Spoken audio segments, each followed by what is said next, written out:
എല്ലാവരും ക്ലാസ്സിലേക്ക് കടക്കാൻ റെഡി ആണെങ്കിൽ പേരും റെഡിയും സന്തോഷത്തോടുകൂടി റെഡിയും പറയുക. Name happy I am ready.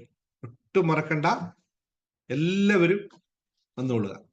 Books എല്ലാവരും ഉണ്ടല്ലോ. ദിനേശ് സാറിന്റെ ക്ലാസ്സിൽ വരുമ്പോൾ ആദ്യത്തെ കണ്ടീഷനാണ് ബുക്കും പേപ്പറും ഉണ്ടായിരിക്കണം. ഒരു പെന്നോ പെൻസിലോ കയ്യിൽ വേണം. മഷി പെന്ന് വേണമെന്നൊന്നുമില്ല, ബ്ലൂ പെന്ന് വേണമെന്നില്ല, റെഡ് പെന്ന് വേണം, അങ്ങനെയൊന്നും ഇല്ല കേട്ടോ. ഒരു പെന്നോ പേപ്പറോ ഉണ്ടാവണം എന്നുള്ള നിർബന്ധം. കാരണം പലതും നമുക്ക് എഴുതി വെക്കേണ്ടി വരും എന്നുള്ളത് കൊണ്ടാണ്. നിങ്ങൾ ആദ്യം തീരുമാനിക്കേണ്ട കാര്യം, നിങ്ങൾ ഫസ്റ്റ് ആയിട്ട് തീരുമാനിക്കേണ്ട കാര്യം, നിങ്ങൾക്ക് ആഗ്രഹമുള്ള പണം എത്രയാണെന്ന് ഒറ്റ ഡിജിറ്റിൽ അവിടെ എഴുതുക. വെട്ടില്ല, തിരുത്തില്ല, ഒരൊറ്റ പോയിന്റിൽ അവിടെ എഴുതുക. നിങ്ങൾക്ക് ആഗ്രഹമുള്ള പണം എത്രയാണെന്ന്.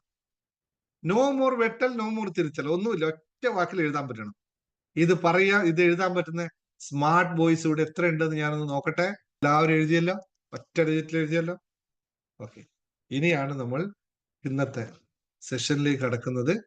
വളരെ സിമ്പിൾ ആയിട്ടുള്ള കാര്യമാണ്. നിങ്ങൾ ആരും ടെൻഷൻ അടിക്കണ്ട. ലളിതമായി അത് കയ്യിൽ വരാനുള്ള, നിങ്ങൾ ആഗ്രഹിക്കുന്ന ആ തുക നിങ്ങൾക്ക് ജീവിതത്തിൽ ഇതുവരെ ലഭിച്ചിട്ടുണ്ടോ? നിങ്ങളുടെ ജീവിതത്തിൽ ആ തുക ഇതുവരെ ലഭിച്ചിട്ടുണ്ടോ? നിങ്ങൾക്ക് എഴുതിക്കോളൂ, അവിടെ എഴുതിക്കോളൂ. ഉണ്ടോ ഇല്ലെന്ന് അവിടെ എഴുതിയാൽ മതി. അവിടെ എഴുതിക്കോളൂ. ഉണ്ട് അല്ലെ? ഓൾമോസ്റ്റ് ആൾക്കാർ പറയും ഉണ്ടെന്ന് പറയും അല്ലെ? ഓൾമോസ്റ്റ് ആൾക്കാർ ഉണ്ടെന്ന് പറയുമല്ലോ. ലഭിച്ചിട്ടില്ല എന്നവരാണെങ്കിൽ പറഞ്ഞു, ഓക്കെ, ലഭിച്ചിട്ടുണ്ട്. ഓൾമോസ്റ്റ് ആൾക്കാർ ലഭിച്ചിട്ടുണ്ട് തന്നെ. ആ തുക നിങ്ങൾക്ക് ലഭിച്ചിട്ടുണ്ടായിരുന്നു അല്ലെ? ഒരു സമയത്ത് ഉണ്ടായിരുന്നു.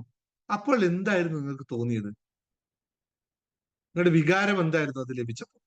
ഒന്ന് ആലോചിച്ച് നോക്കി. സന്തോഷമായിരുന്നോ? നിങ്ങൾ ഒന്നും ചിന്തിച്ചിട്ടില്ലേ? അല്ലെങ്കിൽ ഭയങ്കര വികാരമായിരുന്നോ? അല്ലെങ്കിൽ കരച്ചിൽ വന്നോ? സന്തോഷം വന്നോ? അല്ലെങ്കിൽ ഭയം തോന്നിയോ? എന്താണ് നിങ്ങൾക്ക് തോന്നിയത്? സ്വാഭാവികമായി നിങ്ങൾ ഇവിടെ നിന്നിട്ട് ഹാപ്പി പറയും, അതല്ല അർത്ഥം കേട്ടോ. ശരിക്കും നിങ്ങൾ മനസ്സിന് തൊട്ട്, ഇവിടെ എഴുതുന്നതിന് യാതൊരു പ്രശസ്തിയില്ല. നിങ്ങളുടെ ഹൃദയത്തിലേക്ക് തൊട്ടു നോക്കുക. നിങ്ങൾ ഈ പറഞ്ഞ തുക നിങ്ങളുടെ ജീവിതത്തിൽ ലഭിച്ചിട്ടുണ്ടായിട്ടുണ്ടെങ്കിൽ എന്താണ് നിങ്ങൾക്ക് ഫീൽ ചെയ്തത്? നിങ്ങളുടെ ഹൃദയത്തിലേക്ക് തൊട്ടു നോക്കി സത്യസന്ധമായി എഴുതുക. ഇത് വളരെ ലളിതമാണ്. ഫീൽ ചെയ്തല്ലോ, മനസ്സിലായല്ലോ, എന്തായാലും അത് എഴുതി വെച്ചല്ലോ. ഇനിയുള്ള ചോദ്യം, നിങ്ങൾ ആഗ്രഹിക്കുന്ന ആ പണം നിങ്ങൾക്ക് ലഭിക്കുമെന്ന് നിങ്ങൾ പൂർണ്ണമായി വിശ്വസിക്കുന്നുണ്ടോ? ഇനിയും നിങ്ങൾക്ക് അത് ലഭിക്കുമെന്ന് നിങ്ങൾ പൂർണ്ണമായി വിശ്വസിക്കുന്നുണ്ടോ? യെസ്. ശൂന്യതയിലേക്ക് എറിയരുത്, ശൂന്യതയിൽ കല്ലെറിയരുത്. അത് തിരിച്ച് ഏത് ഭാഗത്തും വീഴും. ഉണ്ട് എന്ന് പൂർണ്ണമായി വിശ്വസിക്കുന്നുണ്ടെങ്കിൽ ഉണ്ട് എന്ന് ആത്മാർത്ഥമായിരിക്കണം നിങ്ങളുടെ ഓരോ വാക്കുകൾ. വെറുതെ ഇലൂഷൻ സൃഷ്ടിച്ചു കഴിഞ്ഞാൽ ആത്മാർത്ഥമായിരിക്കണം. ഞാൻ വീണ്ടും വീണ്ടും ആ വാക്ക് ഉപയോഗിച്ചുകൊണ്ട് വരുന്നത് കാരണം എല്ലാവരും ശൂന്യതയിലേക്ക് പറയും. അതല്ല, ഉണ്ടെന്ന് നിങ്ങൾ വിശ്വസിക്കുന്നുണ്ട്, ഇല്ലെങ്കിൽ ഇല്ല എന്ന് പറയാം എന്ന് എഴുതുന്നു. ഇനി അടുത്തൊരു ചോദ്യം, എന്തുകൊണ്ടാണ് ചിലവർക്ക് മാത്രമായി പണം ലഭിക്കുകയും മറ്റു ചിലർക്ക് കിട്ടുക? അതായത് നമുക്കിപ്പോ നമ്മളെ കാര്യം തന്നെ എടുക്കാമല്ലോ. ചിലർക്ക് ഇഷ്ടം പോലെ കാശ് കിട്ടുന്നു, നമുക്ക് കിട്ടുന്നില്ല. എന്തുകൊണ്ടായിരിക്കുമെന്ന് നിങ്ങൾ ചിന്തിച്ചിട്ടുണ്ട്? നിങ്ങളുടെ ചിന്തയിൽ എന്തായിരിക്കും അതിന് ആൻസർ കിട്ടിയിട്ടുണ്ടാവും? ഒന്ന് ടൈപ്പ് ചെയ്ത്. ചിലവർക്ക് ഇഷ്ടം പോലെ ആവശ്യത്തിനനുസരണം പൈസ കിട്ടുന്നത്, എനിക്ക് കിട്ടുന്നില്ല. എന്തുകൊണ്ടായിരിക്കും എനിക്ക് കിട്ടാത്തത്?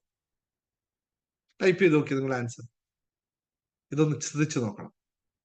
ശ്രമിക്കാത്തതുകൊണ്ട് ചിന്തകൾ മാറ്റം വരുന്നു. ബിലീവ്സ്, വിശ്വാസമില്ലാത്തത് കൊണ്ട്. Perfect action with confidence.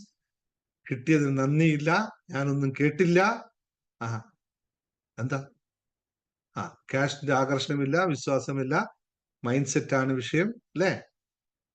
അപ്പോൾ യഥാർത്ഥത്തിൽ കാശ് നമുക്ക് വരാത്തത് ആരുടെ വിഷയമാണ്? ആരാണ് നമുക്ക് കാശ് വരാത്തതിന് ഉത്തരവാദി? നമ്മൾ തന്നെയല്ലേ? നമ്മൾ തന്നെയാണ് നമുക്ക് കാശ് വരാത്തതിന് പൂർണ്ണമായ ഉത്തരവാദി. നമ്മുടെ മൈൻഡ് സെറ്റ് എന്നോ കോൺഫിഡൻസ് ഇല്ലായ്മയെന്നോ അല്ലെങ്കിൽ നമ്മൾ ആത്മാർത്ഥമായി പ്രവർത്തിക്കാത്തതുകൊണ്ടോ എന്ത് തന്നെ പറഞ്ഞാലും നമുക്കിലേക്ക് കാശ് വരാത്തതിന്റെ പരിപൂർണ ഉത്തരവാദി നമ്മൾ മാത്രല്ലേ? ആണല്ലോ. അപ്പോൾ നമുക്ക് ലഭിക്കണമെങ്കിൽ ആരാണ് അതിന് ഉത്തരവാദി? അത് ലഭിക്കണമെങ്കിൽ പൂർണ്ണമായി നമ്മൾ തന്നെയാണ് ഉത്തരവാദി. അപ്പോൾ എവിടെയാണ് ഫണ്ടമെന്റലായിട്ട് മാറ്റം ഉണ്ടാവേണ്ടത്? ഫണ്ടമെന്റലായിട്ട് മാറ്റം ഉണ്ടാവേണ്ടത് എന്നിൽ തന്നെയാണ് അല്ലെ?